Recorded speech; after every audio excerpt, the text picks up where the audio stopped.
Let's take our monthly look at the wool market here on the country. Grant Edwards joins us. He's PGG Wrightson's. Did I get enough G's in there? I've got to add one more because he's the GM of wool.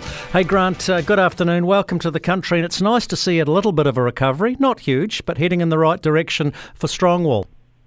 Yes, definitely, Jamie. And afternoon and hi to all your listeners. We've seen the recovery from that sort of late June, certainly early July period in our crossbred wools. We've got back to those levels, those May-June levels, which is great to see, and it's trending upwards, no, definitely.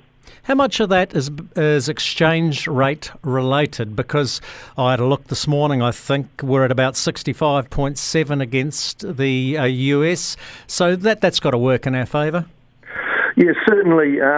If we're comparing from our sale when I spoke to you last, the currency was round about the same. It was around that 65.6, 65.7 mark. So it hasn't really affected sale compared to sale, but certainly that trending lower currency is helping our market. And I see some pundits are talking it back even further or the New Zealand weakening even further than what it currently is. Yeah, they're suggesting it might drop as low as 62 US cents. At this time of the year, the wool that's coming to market is the pre-lamb shorn stuff. We've had a reasonably good winter around the country. I take it that the wool's presenting itself in a nice, tidy, non-muddy fashion? Yeah, the qualities that we're seeing coming through, Jamie, they're exceptional. Right through, crossbreds, half-breds, merinos.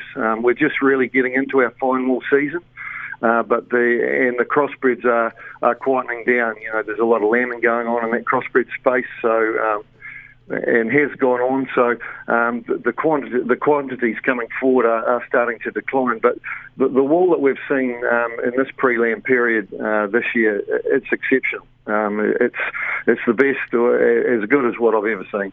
Yep. At this time of the year, they're flat out, aren't they, in places like central Otago and inland Canterbury with the pre-lamb on the fine wool stuff, the merinos and the half-breds. That wool's courtesy of the drought in Australia too, I might add, fetching record prices. One man's misfortune's another man's good fortune.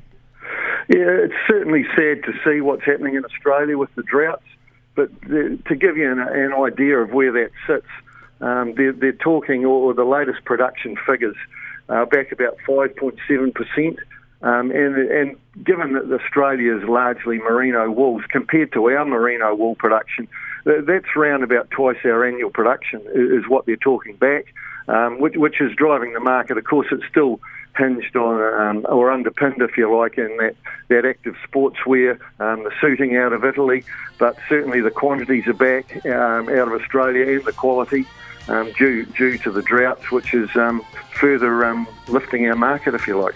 Grant Edwards from PGG Wrightson Wool, thanks for your time. Thanks, Jamie.